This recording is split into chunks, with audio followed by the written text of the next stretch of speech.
crois que ça marche. Bonjour à tous, je suis très heureux de vous retrouver pour un nouveau reportage avec le In Seine-Saint-Denis. La Seine-Saint-Denis est un véritable melting pot culturel qui se reflète également dans sa cuisine diversifiée.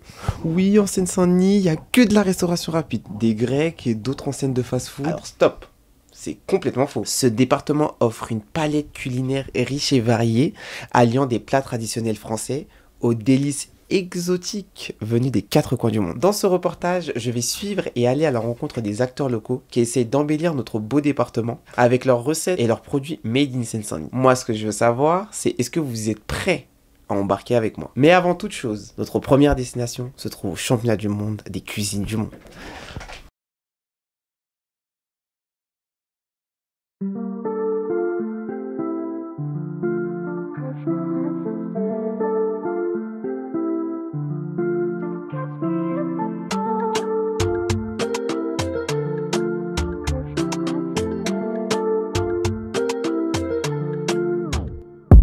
Quelques mots pour lancer ce championnat du monde. Il y a un vrai plaisir à lancer cette deuxième édition du championnat du monde des cuisines du monde. C'est pas du tout pour mettre en compétition les gens, c'est plutôt pour valoriser aujourd'hui tout ce qui fait les pluriels, la multitude aussi et la diversité de la Seine-Saint-Denis. C'est vraiment ce qui fait qu'on n'a pas besoin des Jeux Olympiques pour déjà être une terre tout monde. Et c'est vraiment l'intérêt que l'on trouve à travers à la fois l'art et surtout l'alimentation aujourd'hui, de regarder comment ça nous met en relation à la fois avec nos origines, à la fois avec le présent et à la fois avec le futur des cultures urbaines qu'on est en train d'inventer et aussi par la cuisine. Le 93 pendant très longtemps c'est quand même été la terre nourricière de Paris et que on n'a peut-être plus la pleine ouverture, on n'a peut-être plus les maraîchers, mais on peut nourrir aussi et continuer à nourrir et rester dans cette tradition.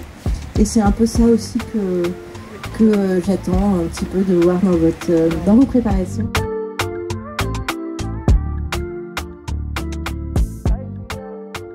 Je m'appelle Cynthia Haddad, je suis pantinoise et je suis libanaise d'origine. Alors bonjour, je m'appelle Lisa Andreazzoli, j'ai 26 ans. Aujourd'hui je vais participer du coup au championnat du monde des cuisines du monde de Seine-Saint-Denis et je suis actuellement fondatrice de la société Il Tordello, donc c'est un food truck de raviolis italien.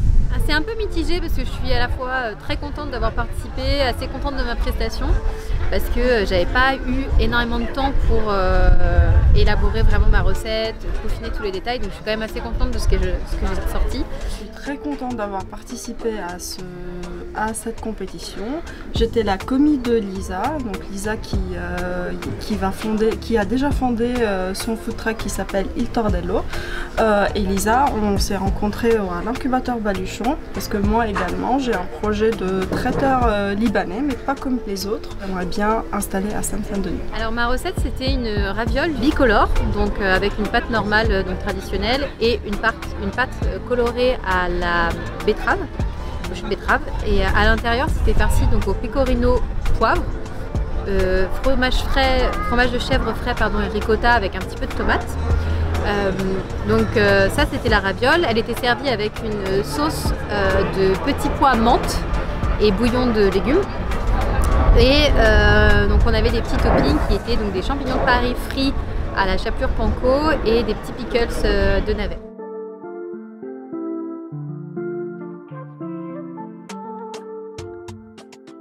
Salut, moi c'est Nari de Maison Nuage, qui est un atelier de bien-être holistique à Montreuil dans le 93. Et moi salut, c'est Mehdi et je suis le fondateur de chez Grand Dadé, un salon de thé cantine de quartier à Montreuil, métro Croix de Chapeau. C'était un très beau challenge, vraiment on est très heureux d'avoir participé, d'avoir été sélectionné, d'être arrivé jusque là, d'être entouré de grands chefs, de grands noms de la cuisine, de pouvoir travailler aussi avec les produits de la Seine-Saint-Denis. Aujourd'hui, nous, on a mis en valeur le miel de Montreuil et le café Capouche qui vient aussi de notre ville de Montreuil. Donc c'est vraiment un honneur de participer aujourd'hui. On avait une amie commune qui tient un magasin de skate sur Montreuil, qui fait partie des pionnières dans son métier, qui est d'ailleurs quasiment, je pense, la seule femme qui tient un skate shop en France. Et elle m'avait proposé en fait de faire un marché de Noël il y a 2-3 ans de ça. Et donc j'ai vendu des pains d'épices et des brioches de Noël à cette occasion. Et Nari est venu pour m'acheter un bon petit pain d'épices Et voilà, et du coup voilà, on a commencé à parler cuisine, food, éco-responsabilité, environnement, nature, bien-être, bienveillance. Et voilà, et donc du coup ça a matché et maintenant ça fait 2-3 ans qu'on se connaît. Et c'était la premier vrai duo en cuisine qu'on a fait aujourd'hui. C'est cosmopolite, c'est populaire, c'est aussi le département le plus dynamique de France. Ça aussi c'est important de préciser, tous ces jeunes entrepreneurs dont on fait partie aussi. Voilà, on a envie de réussir ici, à domicile, dans le 93, de faire bouger les choses, de montrer qu'en Seine-Saint-Denis, eh ben, on est des créatifs, on est des ambitieux, on est des optimistes, on est des personnes engagées et on aime la Seine-Saint-Denis. Voilà. Vive le 9-3.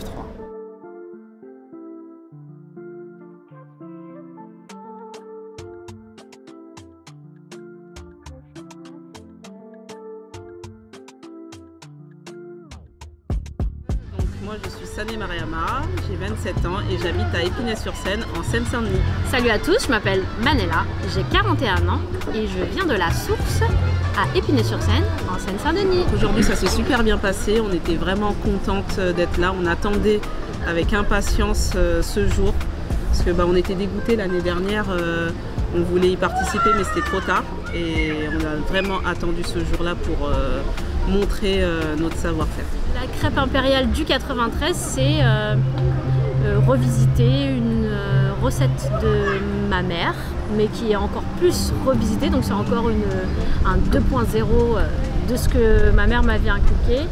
Et cette recette, elle a une particularité, c'est qu'elle est, à la base, elle est avec de la viande de porc, et là, j'ai changé la recette pour que tous mes amis puissent goûter les saveurs de mon enfance.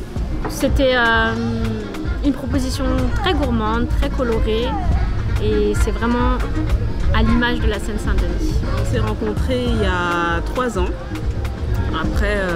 après une élection et on a parlé entre nous de là où on venait, de ce qu'on voulait faire plus tard. Et moi, à titre personnel, j'avais un projet et j'osais pas le faire, j'osais pas me lancer par peur et surtout pour moi par manque d'expérience.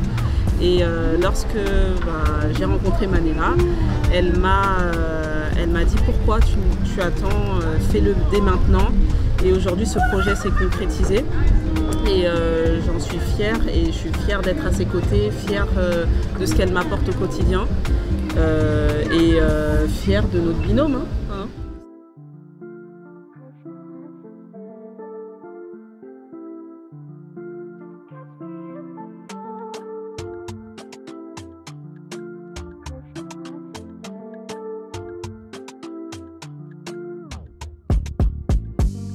Donc là, en fait, on est parti sur une recette traditionnelle créole qu'on a un petit peu pimpée avec des choses qu'on aime, en fait.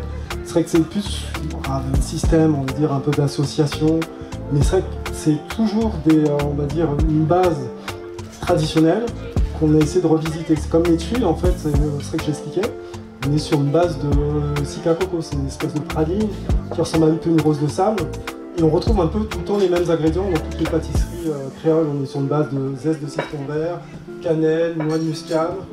Et là, donc, on a essayé de vraiment mettre un concentré d'anti. Parce qu'on vous a fait aussi rôtir l'ananas Victoria. On a fait rôtir avec le miel béton. Hein, c'est vrai que donc, on a respecté le cahier des charges. Et avec du rhum Dieu aussi.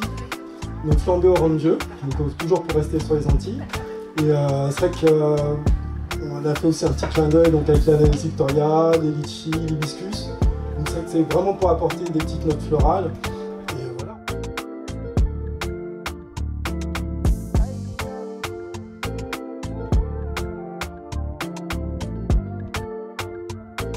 D'abord merci aux concurrents parce que nous en gros on avait la belle vie ce jour aujourd'hui. On a goûté plein de choses et c'était très agréable d'écouter vos histoires, de goûter vos assiettes ou alors d'écouter vos assiettes et goûter vos histoires. Je ne sais pas dans quel sens je voudrais le dire. Alors peut-être je ne vais pas faire durer le suspense plus longtemps. Je vais commencer par la 4e place. Alors c'est notamment là où on a été un peu plus tourmenté. Que je vais bien vos noms, Jamin et Terili. La 3e place, je vais appeler Lisa et Cynthia pour Judo Ravioli.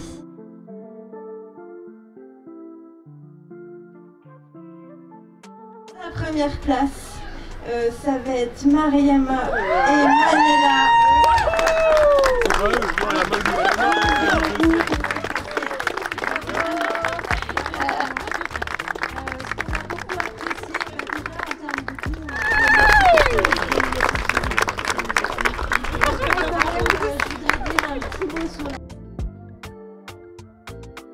Au contact avec toute cette diversité qui est finalement une très grande richesse, c'est vraiment notre richesse et c'est vraiment une fierté que de dire oui voilà, on est de telle origine, mais en réalité on est la même communauté, on est la même famille. C'est beau, c'est très beau. Je vous remercie beaucoup d'avoir répondu à mes questions. Et c'est une fin de tournage.